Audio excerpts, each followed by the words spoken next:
Hey guys, welcome to my channel. I have a 2005 Buick Lacrosse. Customer complaint is that the check engine light it doesn't come on. So by directions here, they asked me to first remove the instrument cluster to see if it was just a bulb, which I mean I just follow the directions most of the times, or maybe all the time.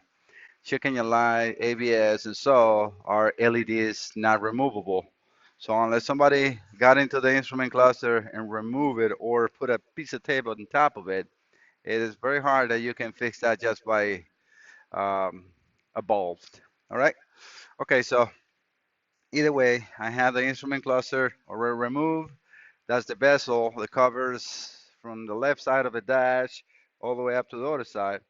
You need to remove the two bends.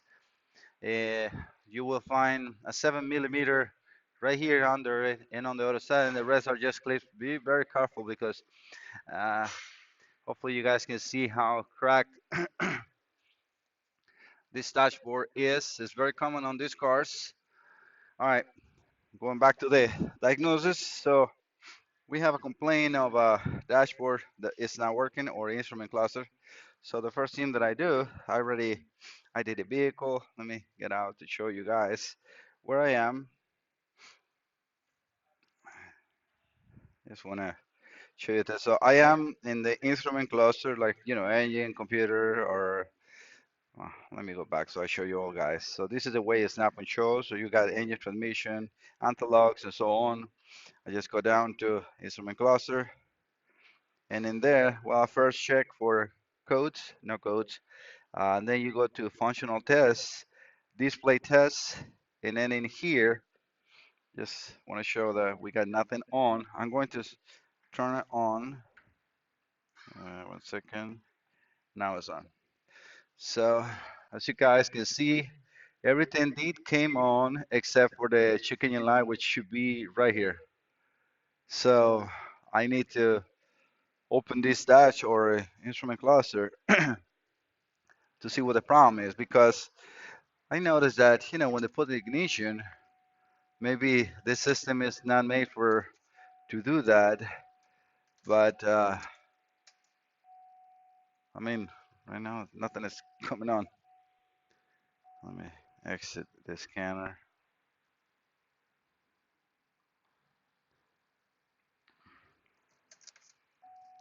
I just remove the key and putting the ignition on. Okay, yeah, it was a scanner, but you can see I have, so I got oil and brake and airbag and battery lights and some other red one in here, which is temperature. But as far as any of the yellow lights, ABS or check engine, nothing is on. So I was a little concerned on the ABS as well, but on the test,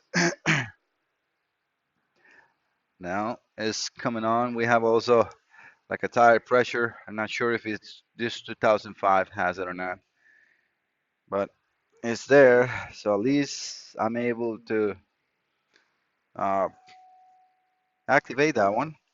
I can also check the segments, and that is the next test. So as you can see, all the segments on the bottom are good. Let me see what other tests I can do. Speedometer gauge sweep. All right, let's do that one.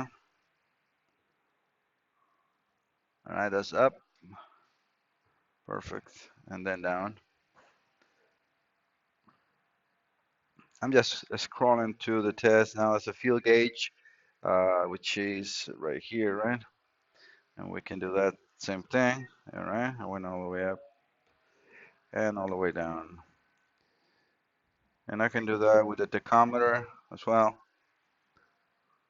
Always do this. Take your time. Make sure everything works before you touch a cluster.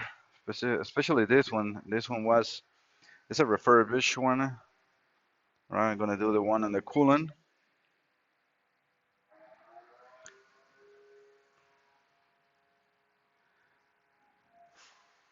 And it goes up and down. So the only issue we have, or at least a complaint, is that chicken line. So let me open the back and see what we got. I'm gonna pretty much have to take it apart and see if there's somebody removed the LED or if it's actually a cluster issue. All right, I'll be right back. All right, guys, since this is an early hour, I'm gonna try to do that here in the shop, at least to get an answer of what the problem might be. Well, things you need to do. Well, I got my glasses on, so I don't know if you guys can see that in there or not. But again, no longer a kid, so I put a pick mat in here just because it's gentle on the cluster. I have this cover on top of my tool cart, so it's not so bad. But other thing that you need to what we recommend to do is get yourself gloves so you don't leave fingerprints all over the dash panel or instrument panel.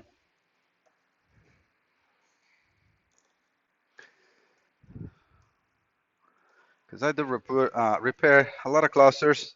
Well, how can I say a lot of clusters, but and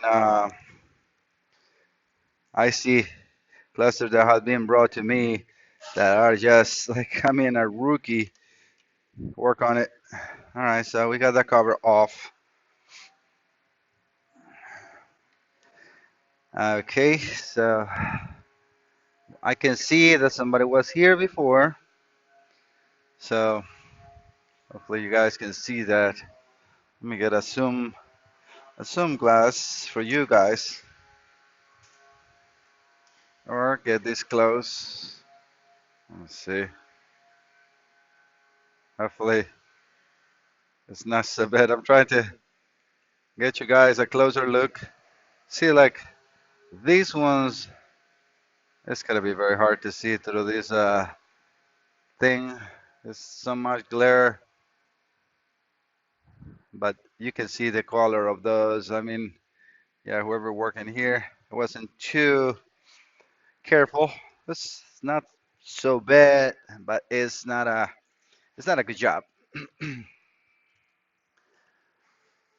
All right, so our chicken line is somewhere around here behind these resistors. I don't see any, at least right now, an obvious damage. So yeah, our chicken line will be right here. I can see oil light, check engine line, tire pressure, headlights and sub brakes, ABS. So we are here next to the gauge. To get that apart,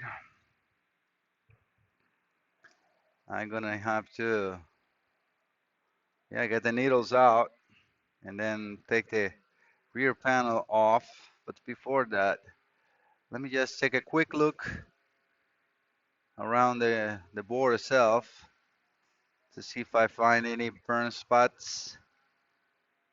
Doesn't seem to.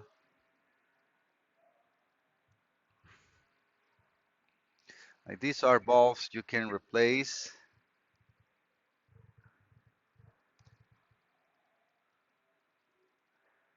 And that one is for, let me see, need to put a light behind this.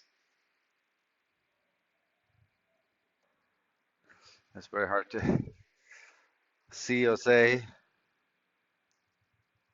So that is just, as you can see, is tack illumination. So they got several of those for illumination. And you need to push and turn. Lightning on the cluster itself is good. All right, so we're gonna remove this black cover to take the needles off. Again, be gentle. Try not to break the tops. I'm just opening it up to see if this is something I want to get myself into it or we just get another cluster. These clusters are not that expensive. So it's about sometimes, I'm not sometimes, all the times about customers' money. All right, let me get tool for that to remove the. I don't have my plastic one here, so I'm gonna have to improvise. Let's see.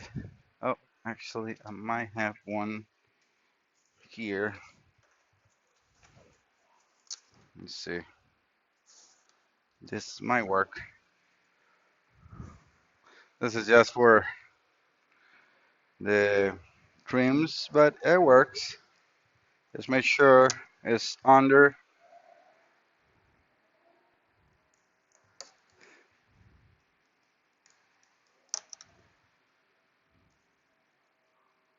All right. I can put this all needles and everything on the other side. So that worked out actually pretty good. You want to use a plastic one so you don't scratch the front of the cluster, right?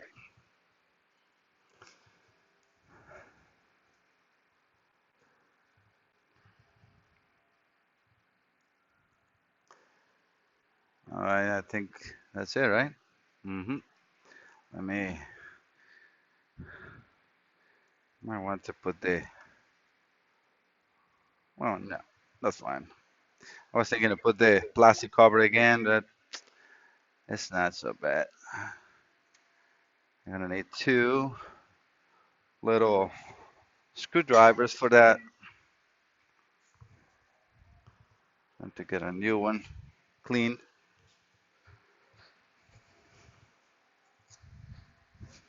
It's a packet of screwdrivers.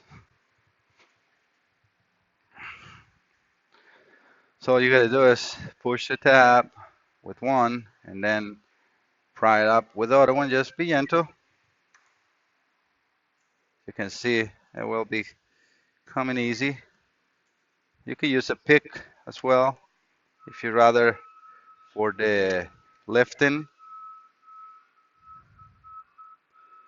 And then once you have at least three or four open, you will be able to get your fingers on. Let's see on your clusters.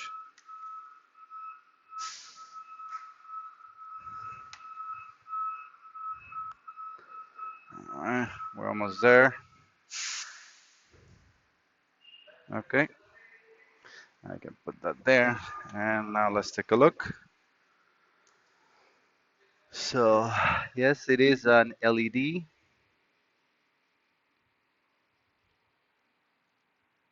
and it's not ripped,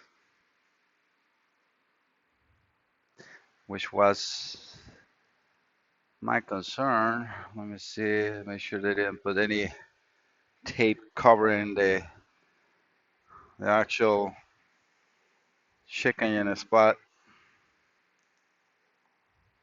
Nope, it is. Hopefully you guys can see that as well. So it's not covered. And I have seen that many times. Hmm. So the cluster doesn't look bad at all. The LED is not broken. I'm gonna have to do some further testing. You need something, bro? Nope. All right. That's my good friend Jeremy. He was just next to me here. So I cannot activate the check engine light with the scanner and neither the card itself. So I'm gonna have to get a diagram and see where is this being powered. I'm going to test the LEDs. And remember, you can check that um, with a regular voltmeter. Just, a dye test. So I'll be right back. Let me get it. All right, guys. So I got the multimeter. Let me make sure. Yeah, you guys can see. So make sure that you look for the diode test. I mean, LEDs, that's what they are. So remember, we got polarity. So let's check one. We know it's good. So let's try this one next to it. So that's open limit. So let me see. Probably wasn't. Okay, now it's making contact. So we are good, as you guys can see there. And this one is bad. So let me make sure. Yep, we got a bad diode. So let me take my hands off here. I'm going to turn the light off so you guys can see that the reverse way we have an open limit, which that's the way a diode should read. And then the other way we should light up. And that is a perfect working diode. And this way, on this one, the chicken light, we got one, no, that's not good. I shouldn't read 1.8. And now I'm reverse polarity. It should read open line and it's reading one. So we got an open diode. So that's the end of the test. It's nothing that somebody caused as far as the chicken line not working. So we need just a diode. So I got plenty of this at home, not here. So let me see what I can do. And I got you guys back in the video.